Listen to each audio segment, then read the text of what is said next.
kičs nozīmē kaut ko negatīvu, proti sliktas gaumes pasaule. Tas ir sliktas gaumes pasaule, kas savā būtībā ir radusies 19. gadsimtā, jo iepriekšējos gadsimtos nevienam neienāca prātā, ka viņam vajadzētu dzīvot kaut kādu citu dzīvi nekā to, ko viņi dzīvo. Tātad viņi dzīvoja dabīgu dzīvi, dabīgā vidē, kāda viņiem toreiz bija, un viņi nespēlēja tādu teātri ar savu apkārtni, savu vidi.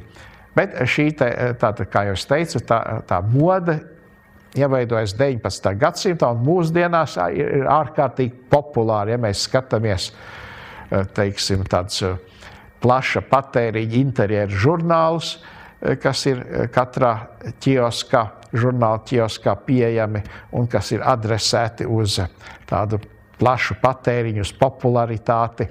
Tad tajos ir kaut kādi 75% tas, ko tur piedāvā, vai tie paraugi, vai tie interjeri, tie ir tieši uz šādu sadomātu, nereālu, teatrālu dzīvošanu, kas visi būtībā kičs.